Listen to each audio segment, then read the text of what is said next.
What up, brothers? Welcome back to Throwing Hands. It's Toby. Um, First episode in a couple weeks, but today we're going to be talking about the 145 division because some important fights have happened there in the past couple weeks. We didn't review uh Saturday's Mexico card because this is really the main story that's come out of it in a sense that Toby, I don't know if you feel the same way, but I feel like Taporia has a chokehold in this 145 division for the next few years. I don't know what you think.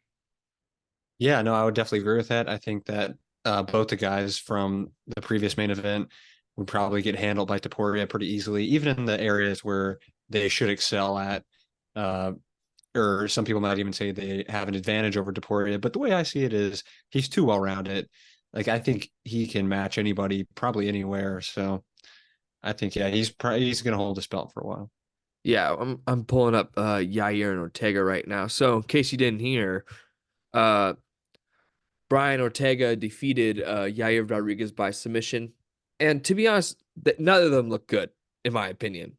Um Maybe it's just a stylistic matchup, but Yair knocked Ortega down twice in the first round, if I'm not mistaken. Once, but he stumbled. Um, and he didn't, and he was hurt. It wasn't just a simple, knockdown. Ortega was pretty hurt, and Yair couldn't get the job done. And then Brian Ortega 10-8'd Yair in the second round, and then just got the job done in the third round. I don't know why Yair hasn't worked on either submission defense or takedown defense that much in the past few years. I mean, Max Holloway controlled him on the ground pretty well in their fight, and Max Holloway isn't exactly the most renowned offensive grappler. And then Ortega, he gets hit so easily. He just moves forward. And it's great if you know how to move forward well, but he doesn't know how to move forward well. Toby, I don't know. What were your thoughts? Well, my thoughts were is that it was a very predictable outcome in that Brian Ortega and Yair Rodriguez are two guys that excel in one particular area and they have like glaring flaws in other areas of their game. So we've seen with Yair before where someone takes him down and they push him up against the cage and they start ground and pounding and he can't throw up submissions because he thrives when he's out in open space and he can, throw up a bunch of submission attempts and just be active off his back. And this is exactly what Brian Ortega did not allow him to do. And he did a good job of that. So credit to Brian Ortega. But this has happened in the Frankie Edgar fight. Like you mentioned, Max Holloway was able to control him on the ground. And then Brian Ortega is a punching bag. I mean, this guy has not learned boxing fundamentals ever since, Max Holloway even tried to teach him, but he still hasn't learned since then. And people thought like, oh, well, with the TKZ fight, some people were saying maybe Ortega turned a corner, right? His striking has evolved. It really hasn't. I'm not sure what people expected. The first fight that they had in Long Island, yeah, you're landed like 90% of his punch. Like out of the first, however, well, I don't know if it's actually that, but out of the first however many shots he threw, he landed a lot and he was landing hard on Ortega. So it's not a surprise that Ortega got beat up and then was able to get a submission. I mean, honestly, it's a little surprising because I didn't think he was going to be able to actually pull off a submission, but credit to him. It's a tough guy. Yeah. I mean, if we're looking at this, the first fight of Brian Ortega, Yair Rodriguez, I mean, 23 significant. I mean, they both landed the same amount of significant strikes, but There was a Toby, clear, I mean, there's a big difference yeah, though with the it was clear. I know exactly what you mean. Ortega's head was like getting. I just remember vividly moments where Ortega's head would get like turned around. I was like, man, he's a tough guy. Like I said, he can eat shots, but you've talked about this all the time. When people resort to saying like, "Oh, this guy's so tough," it's kind of like, well, means he gets beat up a lot. Yeah.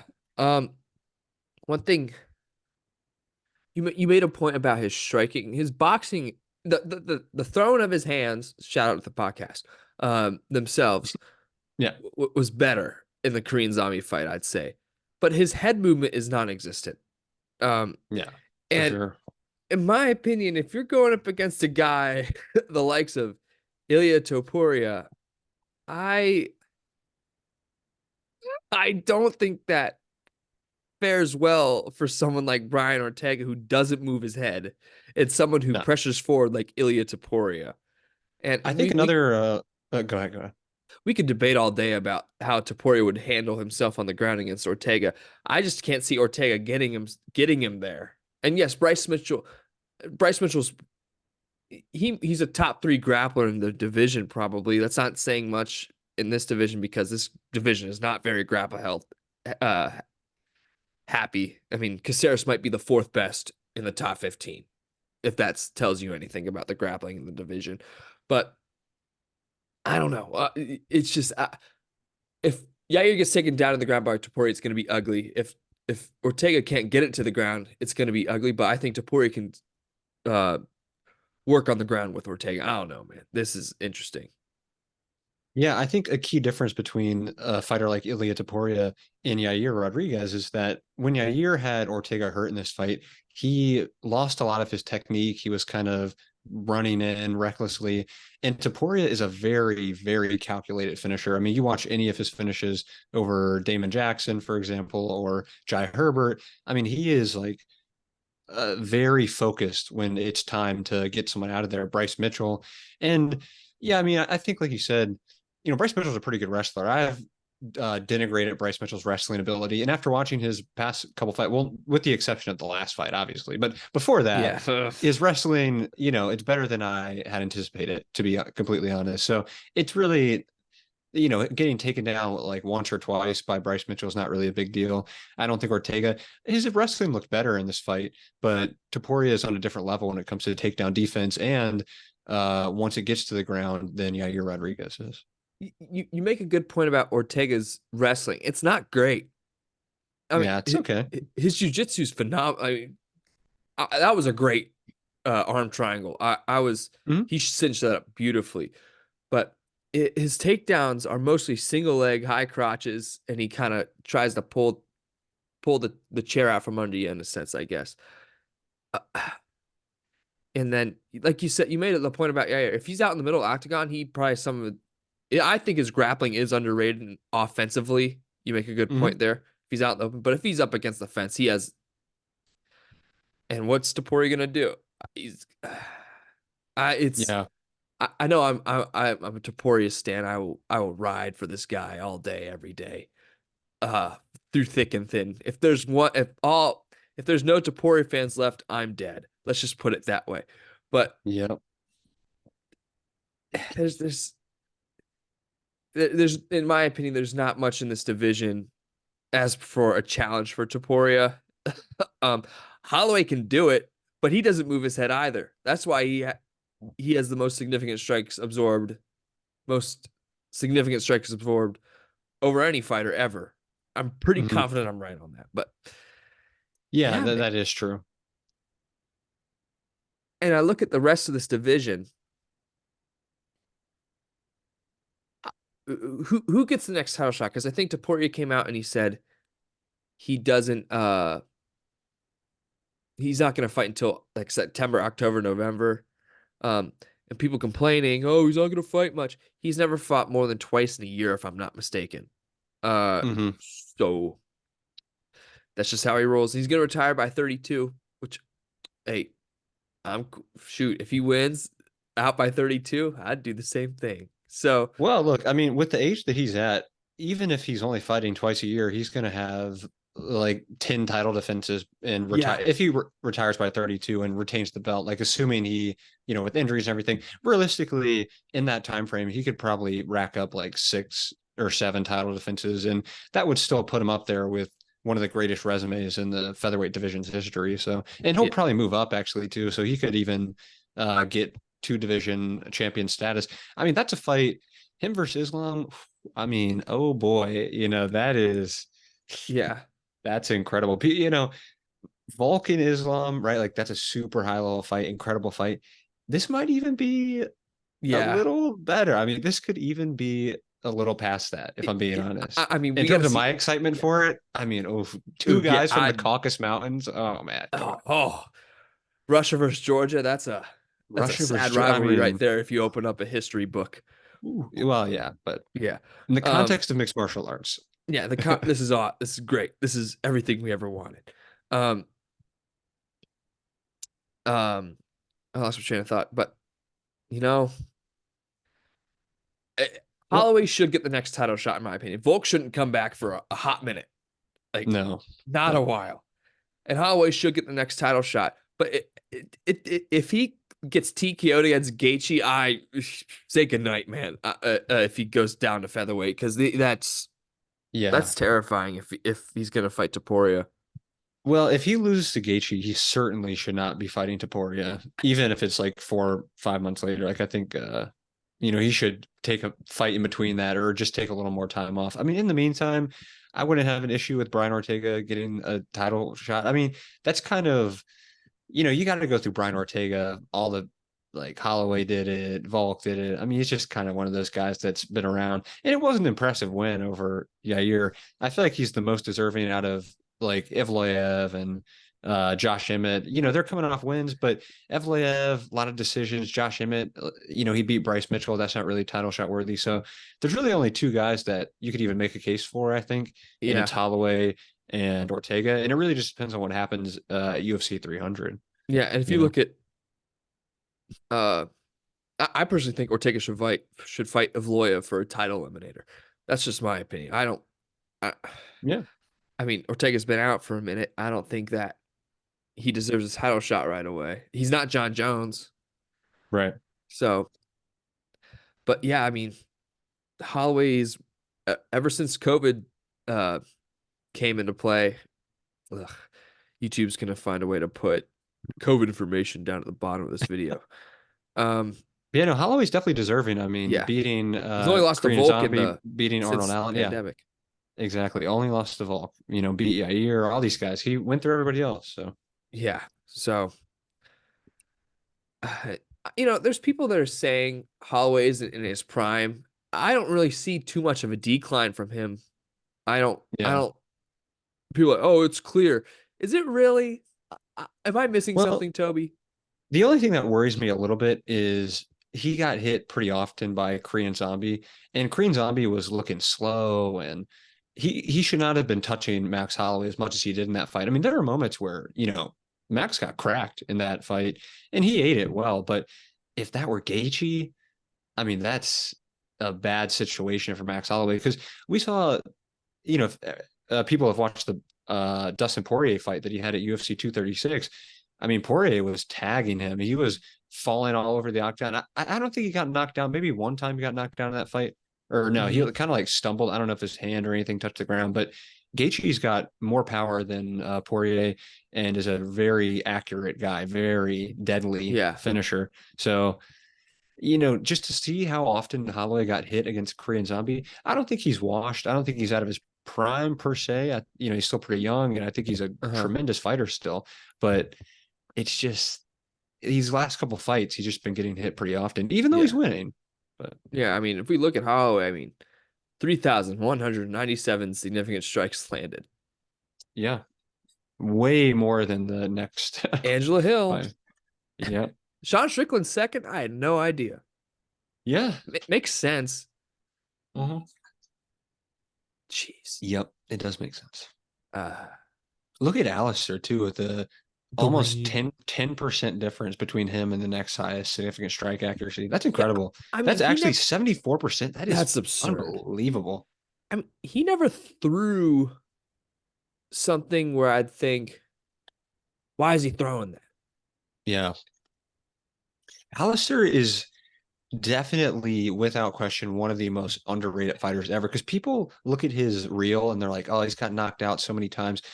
Yes, but like, yes, he's been knocked out a lot, but look at his resume. I mean, this guy, Strike Force champion, Dream champion. I don't know if he was ever a Pride champion, but he was He was in definitely, the Grand Prix.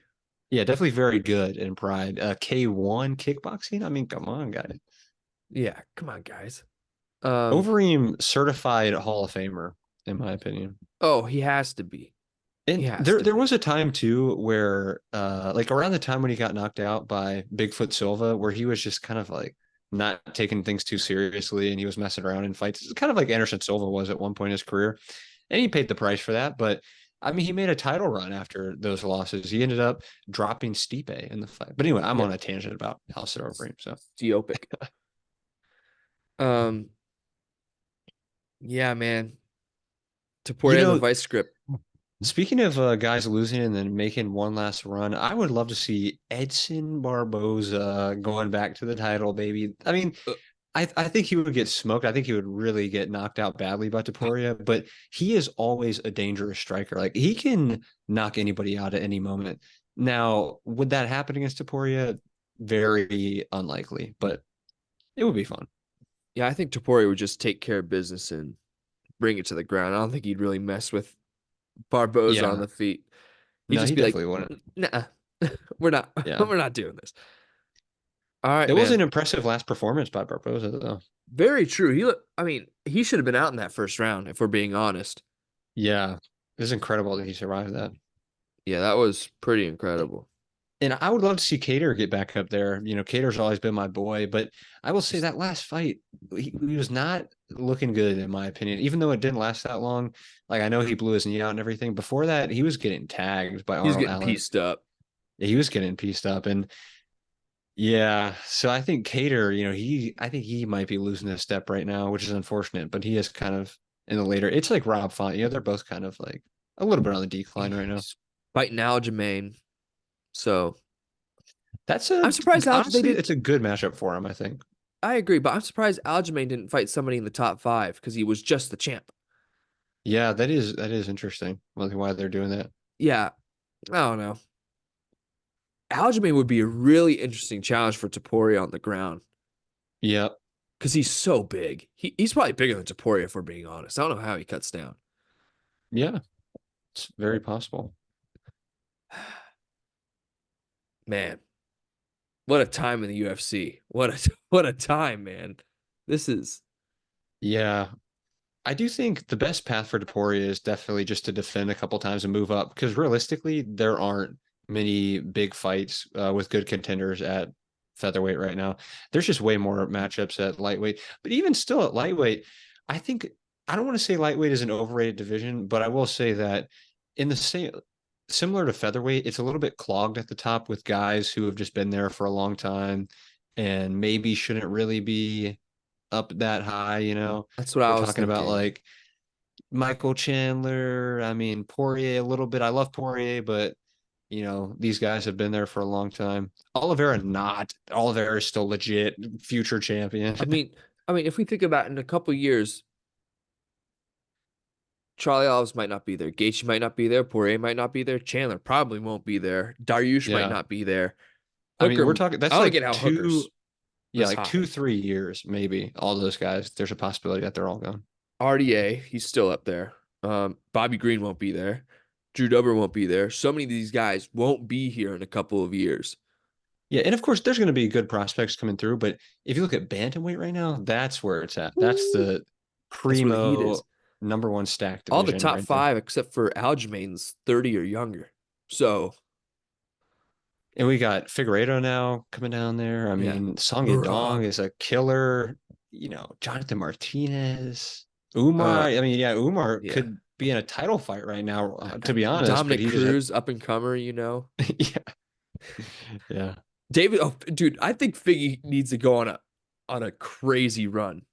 I hope he does. He's a very fun guy to watch. So, Dude, he looked great against um Rob Font, I thought. yeah, I thought he looked fantastic.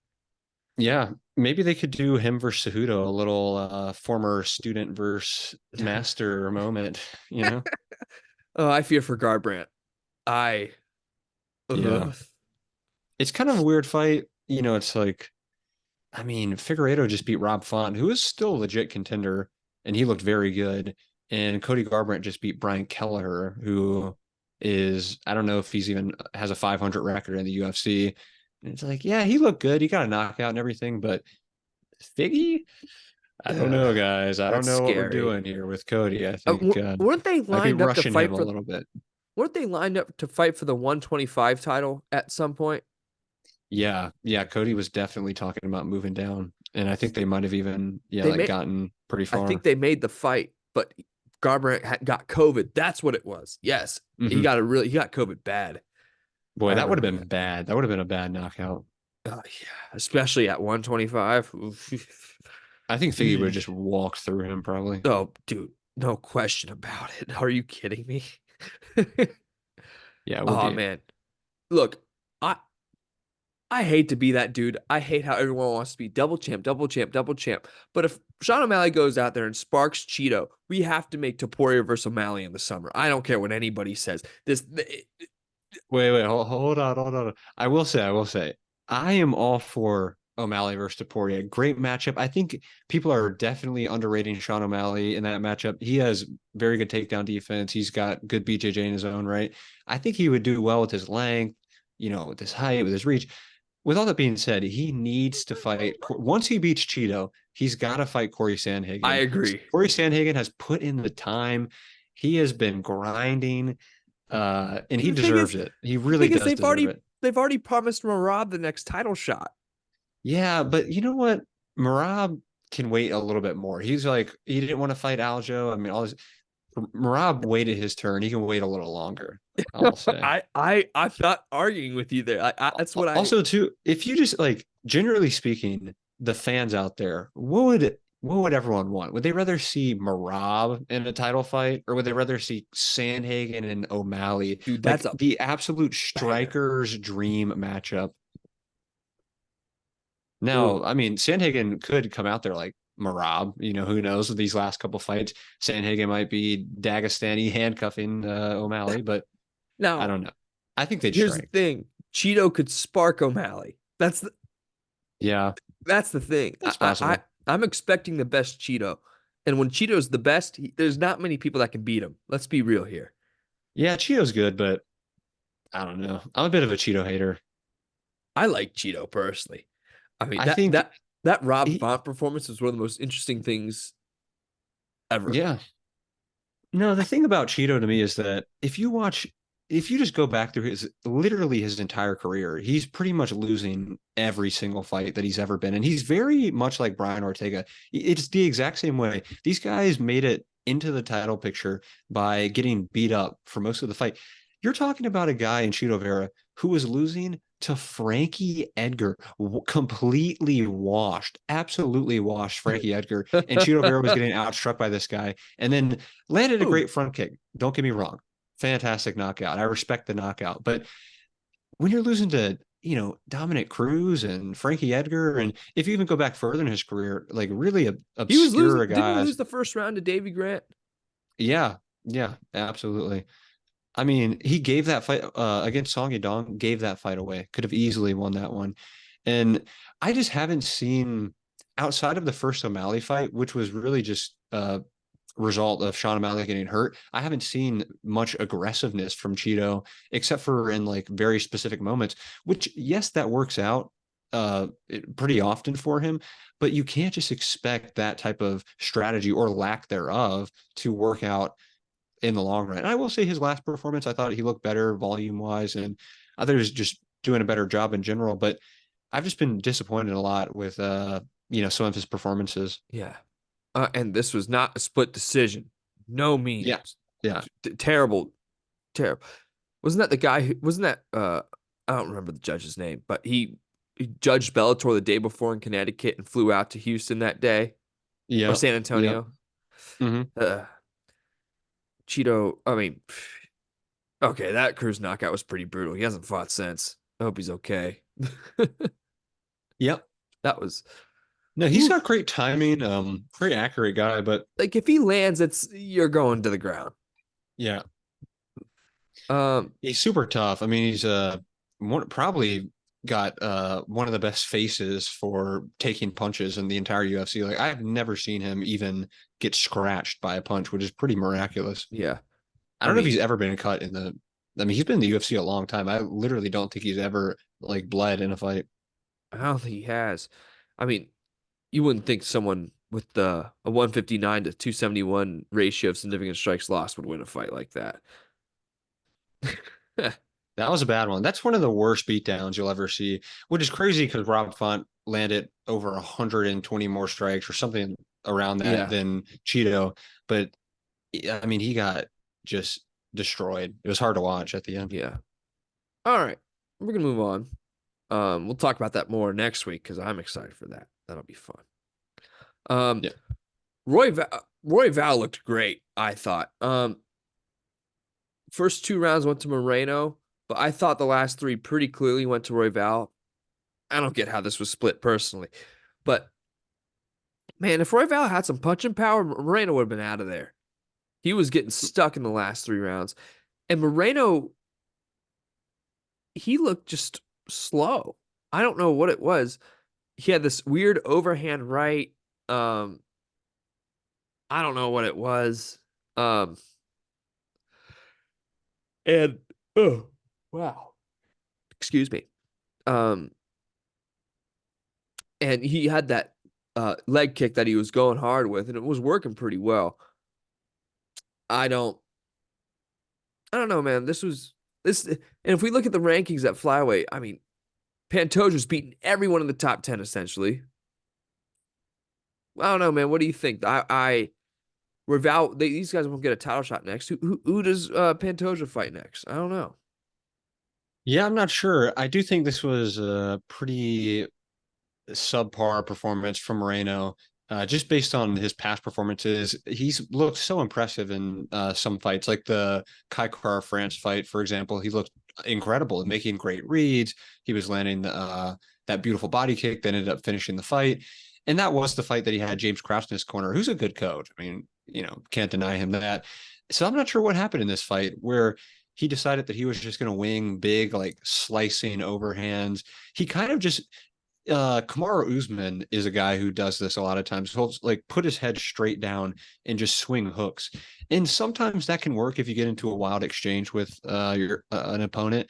But Brandon Royval is a little too slick and quick for that type of strategy to work. So I'm not sure why Moreno was trying to dig in so much and plant and swing when you've got a guy Yeah. like Royval as a flyweight who's going to be moving around in and out lateral movement. Yeah, Moreno looked a little bit slow. He was a step behind, and Royval was leaving a lot of openings, which is very characteristic of Royval. I kind of understand. Maybe Moreno was like, "All right, I'm going to let him land these punches on my guard, and as he's throwing, his hands are going to be down, and I'm going to land a big counter." But Royval, was able to eat a lot of shots from Moreno, and he was able to just evade most of them. So at some point throughout a 5 round fight, once you realize that your initial game plan isn't working, you're not touching him up the way you thought you were, you've got to switch your strategy. And Moreno just never really switched things up to, he didn't start like going to the body aggressively. He didn't really follow up on that leg kick that he was landing earlier in the fight, like you mentioned. So there was other things that he could have done, like just throwing the jab more consistently. I mean, what happened to his jab in this fight? No double jabs, nothing. And yeah, I thought it was a little bit disappointing, but Royval looked pretty good, I would say. And, he just lost to the champ. So, yeah, he's going to have to work his way back, but he looked pretty good. Yeah. We'll see. Um, what was I gonna say? What was I gonna say? All right. I gotta stop saying I don't know why I say that. But Rosenstruik Gaziv, uh, you know, I don't know what we should do Monday. Um, but I am more than interested in making a video about the top five worst name value main events since the pandemic, since 2020. I am more than down to do that. Yeah, And we've this got some might good just be number options. one. It's up there. I can't remember if Jessica I and Cynthia Calvillo happened before or after the pandemic, but I think it was a little bit before. But No, that was June of 2020. oh, okay, okay. Well, that's definitely a good candidate. I will put that one up there immediately. But yeah, I mean, I can't say I'm overly excited for Rosenstrike versus Gaziev, but at the end of the day, I'm still going to eat the slop that the UFC feeds me. So, I'll obediently, eat it up. But Yes, Uncle Dana. We yeah, will watch. I'm sorry, I'll watch these random road to UFC guys and contender series guys. I don't care. I mean, I'm a degenerate over here, but it's not too bad. It's okay. It could be better, definitely. But, you know, people talk about it all the time. I hear a lot more commentators talking about the overscheduling and just like lackluster events. And, the UFC is not going to change. like even if people put pressure on them publicly, it's not going to do anything. They have a huge contract with ESPN, and ESPN's owned by Disney, and Disney is one of the large conglomerates in the whole world. So it's kind Yeah, of just one of those things where it is what it is. you're very right. You are very right. Um, It would be nice to go back to the days of which I didn't even grow up. I didn't even grow up with, but before all this, like when they were on Spike TV and yeah, those old channels. I mean, that would be pretty nice, but yeah. I mean, the glory days, you could the, say. to some, um, Yeah, yeah. and oh, I forgot about and Shuku versus Kudalaba Mm, as the main that's event. That's because Derek Lewis oh got yeah, yeah. sick. Mm-hmm. That's But right. wasn't he supposed? Who was Derek Lewis supposed to fight? That was still a pretty bad Spivak. main event. Yeah, that's okay. That's a little better. Marina Rodriguez versus Amanda Lemos. I forgot about that. Yeah, not great. Oh man, what was Michelle Watterson versus Angela Hill. Angela Hill? I was like, oh, come Dern on, versus man. Hill. Jeez, Louise.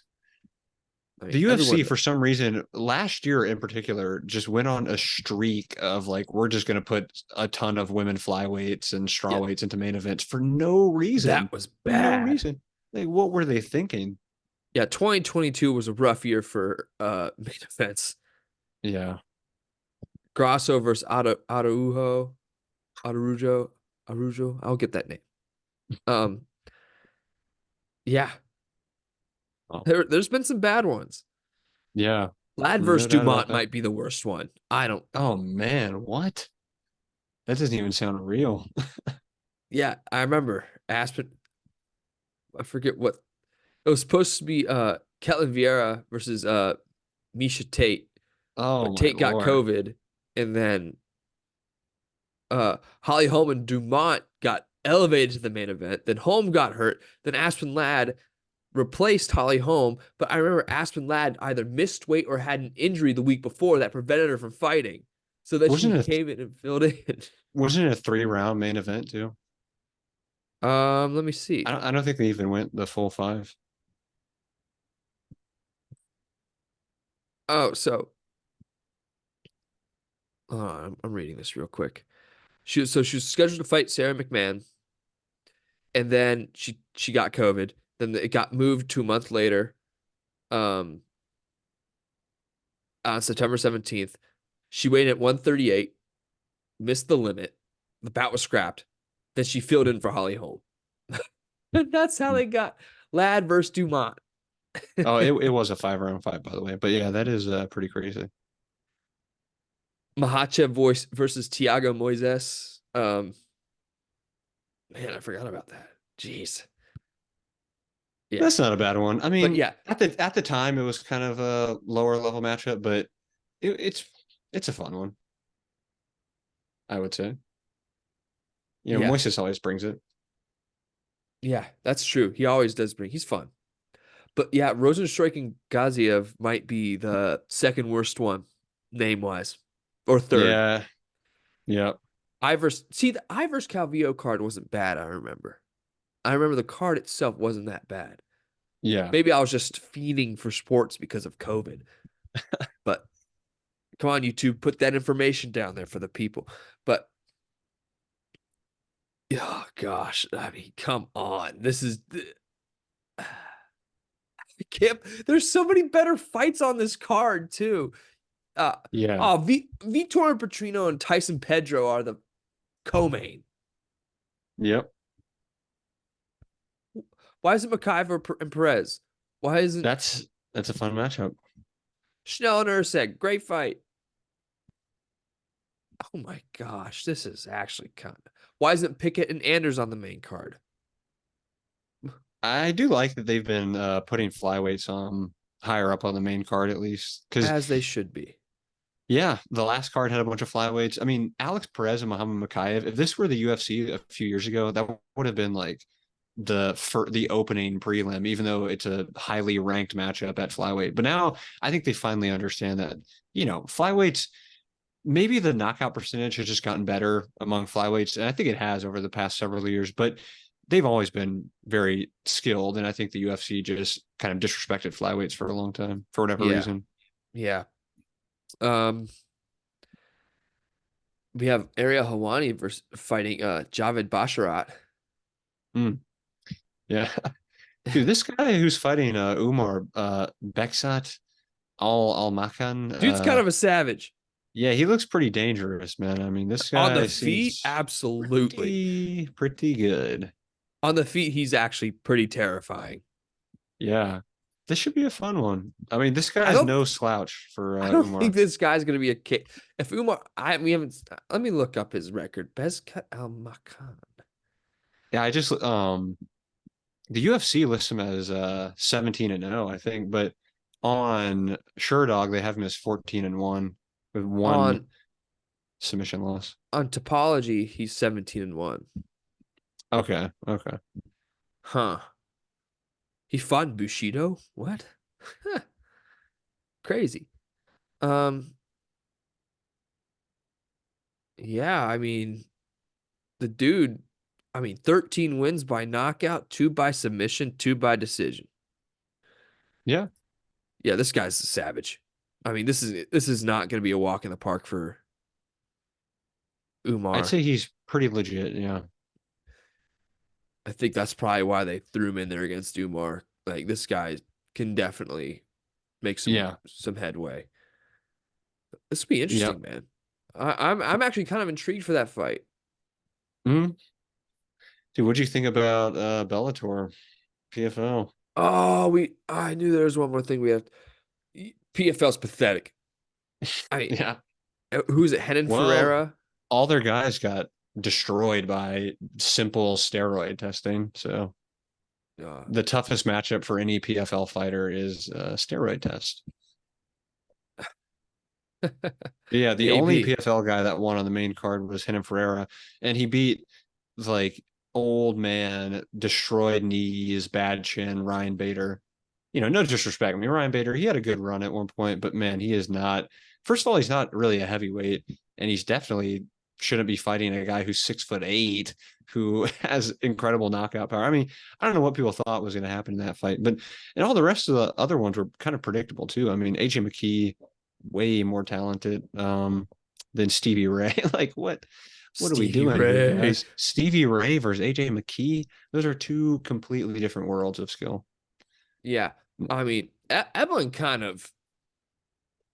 Yeah, Evelyn, you know, I loved how they put him on the throne after. I'm like, dude, you lost to yeah. Impa Kasanganai. Yeah, that Dude, honestly, I think Impa probably won that. do you But guys want? Do you guys want to know how bad PFL is? Let me tell you. Impa Kasanganai fought at welterweight in the UFC. Right? mhm. He won the light heavyweight championship in PFL. Yeah, If that tells you anything, anything yep. at all about Impa Kasanganai, well, not Impa, about how bad PFL is. Hmm. Kasanganai is a skilled fighter to an Hmm. extent. I don't. I think he's pretty good. I think he got cut from the UFC a little early. He got cut because he got knocked out by Joaquin Butley, and yeah, that was probably the greatest knockout No, we've he ever lost to seen. Carlston Harris.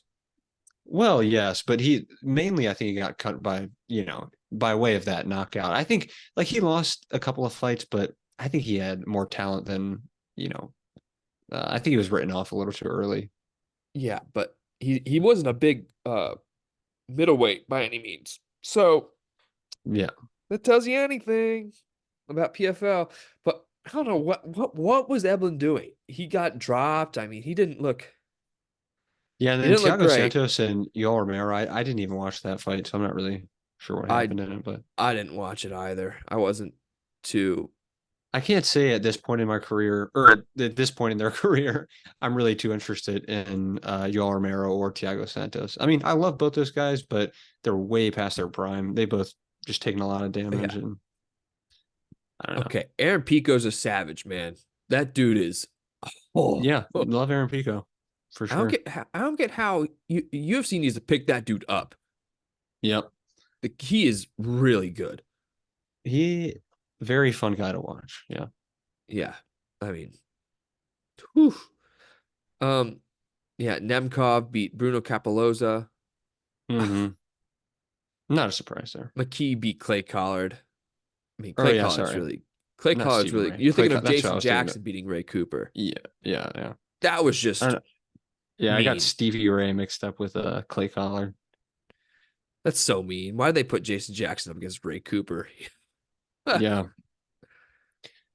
I don't mean, think it was Clarissa supposed to be Ray Shields. Cooper though. It was supposed to be um, whoever Yeah, there's a different guy that he was supposed to face, but unless Kelsey DeSantis has a chin of something other, something else that's not on this planet. Clarissa Shields did not look good. yeah, I didn't watch that fight either. I mean, I saw the highlights. She landed a lot of shots in that fight, but they just didn't put her down. I was surprised. Hmm. But Yeah, I don't know. I mean, well, if you look at Clarissa Shields' professional boxing record, she only has 2 knockouts and 12 decisions.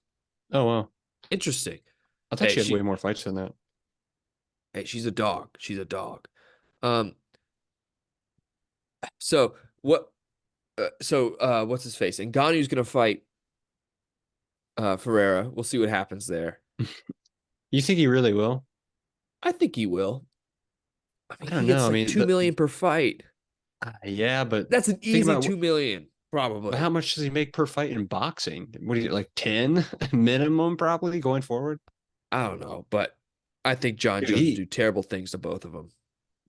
I don't know, man. Francis, I do think at this point in their career, I think Francis could actually present some problems to John. I think What, he a right hand? No, dude, come on. The last few performances that we saw from Francis were very impressive. Stipe, that was a very good performance by Francis. The defensive wrestling that he showed in that fight, the scrambling for a guy of his size and his stature to move the way he did against Stipe, who's not a bad wrestler. I mean, Stipe is a very solid wrestler, and Yeah. Francis like shucked him off easily. And we cannot discredit the fact that Francis is just otherworldly powerful. Like he probably is the most powerful guy we've I mean, ever seen in that's MMA. And John is very elusive but there is always a chance. Look, John Jones at 35 plus years old, whenever they step in there together, he's gonna be like 35, 36, most likely, if it does happen. You never know, man. I mean, I would still favor John. Like it would still be kind of a probably 60-40 situation, maybe even, closer to 70-30 in favor of John. But typically when John fights, I'm like 95% sure that he wins. here's my thing though. I'm not, oh, if this guy beats this guy, this happens. I'm not too big on that. However, Ngannou had over 10 minutes of control time in that fight against Ghana, I'm pretty sure, and got nowhere close to a submission. John Jones got that done in a minute once he got onto the ground. Yeah. What's Well, Ngannou and gonna do on the ground with John Jones? Nothing. And that's probably true. John Jones is gonna keep that jab out there, maybe poke him in the eyes a little bit, and get to Yeah. work. I don't see it going any other way. I truly don't. That's And probably if how Gon it didn't would go for go. that stupid heel hook, he'd probably be the champ. Yeah. I do think Ngannou in that fight, I mean, he was like very injured. He destroyed his ACL in that fight. And so I think he was more kind of just laying there, hanging on a little bit, if anything. I don't think he was necessarily going for a finish against Gunn. That's I see true. your point, though. I I forgot see your point. about that, but I mean, what would John Jones do to Henan Ferrer? Let's be real here. Yeah. Well, It's I mean, if Ngannou actually does fight Ferrer, I think Ngannou's going to knock him out easily. yeah. I mean, I think Jones he was at the event. I Hmm. think he said, he wants to fight Stipe, then Aspinall, then Ngannou. I mean, the UFC is probably just like, this guy, John Jones, can you No, believe him? Disgusting behavior by John. As soon as terrible. John retires, the UFC is gonna just completely abandon him. I don't know if you've seen like all those leaked texts, but so many of them are just about John Jones, where they're like the top level UFC guys are just like, we hate John Jones. He's such a bad person. He's so horrible to negotiate with, and all this stuff. So, there was that time when before Dana started ragging on Francis and saying that he was scared and he wanted too much money, he was saying the exact same thing about John Jones. He was saying, "Oh, John wants this unreasonable sum of money, and he's scared. He doesn't want to fight Ngannou because Ngannou is the most powerful guy out there." So the UFC is not a big fan of John Jones, and I think that whenever he's, I don't know. I just don't think they're going to allow him to do something like that. They locked him in for like an 8 fight contract when he came back or something. So Yeah, we'll see. We'll see. I would be surprised if they were open to doing that because when this merger got announced, or not merger, when the PFL bought Bellator, Dana was like, "Oh, one crappy company that nobody watches and they don't sell any tickets buys another one," and it's like, yeah, I don't think he's going to be cross promoting anytime soon. I would love Yeah, to see the fight though. I mean, I yeah, would love John Jones to just be like, break his contract, like I'm out of here. I'm gonna go fight. Do whatever I want. I would love to see yeah. that We'll personally. see. We'll see. I mean, if John Jones beats Aspinall and Stipe, he should just hang it up. I, Yeah, most likely. And by the time he does that too, Ngannou's going to be like 40 or yeah, it 41. wouldn't it So wouldn't add anything. yeah. I mean, if John Jones beats Aspinall, dude, like, Yeah, to be fair, I was going to say Stipe to me doesn't really add much anyway, but if he beats Aspinall, then that is a legitimately like incredibly impressive win by John. yeah, And it's because definitely possible. I mean, I think John is still and the the thing most is, talented guy out there. I So really think Jones could do it because Aspinall just sticks his chin out there. yeah, Dude, John could clip him, man. Pavlovich cracked him in the first 30 Hmm. seconds. I thought it was over then. Curtis Blade was cracking Tom Aspinall in the first like 20 seconds. I mean, they were hitting each other, but Yeah. you know, I mean, they were Blade's swinging caught him and a couple banging. times. I Same knew in with the first 20 seconds of that fight that was going to be a barn burn, but then he got same with hurt. Tybora. Tybora even cracked Aspinall a couple like really hard Yeah. shots he hit him with. See, yeah, I mean, John Jones just might, ooh, front kick, over. That's how I kind of see it Hmm. going because Aspinall doesn't really throw kicks. Oh, I want to see that. All right. This is getting lengthy. So I'm gonna wrap. Hold on. Let's see what if there's anything big in the news. Um, I will give credit to John though for mentioning Aspinall, saying that he wants to fight Stipe then Aspinall, because there was the questions of yeah, will he just retire immediately after the Stipe fight, and I really think him fighting Aspinall, like if he really wants to secure his legacy, which is ostensibly what he's trying to do, he should definitely fight Aspinall. That does way more for his legacy in the minds of pretty much everybody than a Stipe fight would. yeah. So Um, Joshua versus Ngannou, that's coming up. Um, Pitbull versus Kennedy for the title fight. Okay, that's interesting. Um, Renier de Ritter said he underestimated Anatoly Malakin. man, I've watched that guy fight a couple of times, Anatoly Malakin.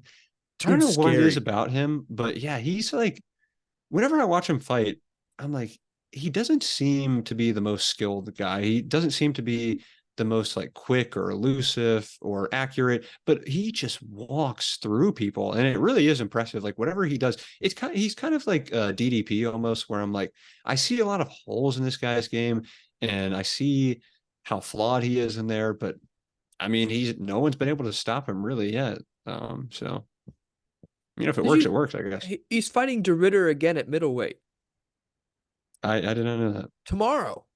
Huh. Tomorrow. There you go. I had 161, 166 cutter. Huh. Wow. Is it going to be on Hmm. Amazon? I'll probably watch that. Yeah, I'll probably watch it too. It's probably going to be pretty early though. I would imagine it's going to be like what 8 a.m. or something. I mean, if it's in Qatar, that's a whole nother time zone. Um, Hold on, this is important because if Yeah, it's it on, I'm says. gonna watch. Yeah, Um, 12, 11 hours from now, so it starts at 7, nice. Yeah, 7:30 7:30 Eastern a.m. time. Eastern. Yeah. That's not bad at all. No, I Ooh, mean I'll be up. So this card's actually pretty good. yeah, yeah. I'll probably Oh put it man, on.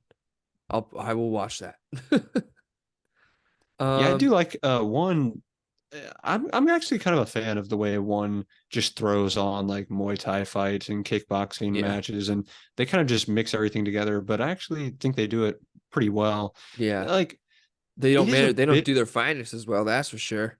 yeah, I will say the company's definitely mismanaged pretty significantly. But yeah, I mean, I like the thing about one is that I actually really like their product. Like I like a lot of Great their presentation. platforms that they have. I like their presentation. I like a lot of their production of what they do, but it just like the backroom finances, like you said, not handled very well, unfortunately.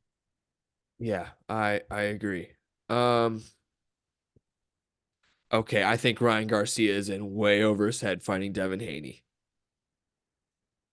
Yeah, I That think could Ryan get, Garcia is I think he's extremely talented, but I do think that's a very tough matchup for him. I mean, yeah, Haney's a world-class dude, that guy and is, probably quite a oh, bit bigger than Ryan Garcia in terms of like body mass at least. So yeah, that's a tough one. But respect to him. He's taken a couple of really tough fights and I respect it. yeah, I mean, Haney's a dog. I mean, Lomachenko, Kambosos. Hmm. I mean, dude, Ryan Garcia's in over his head. I don't know.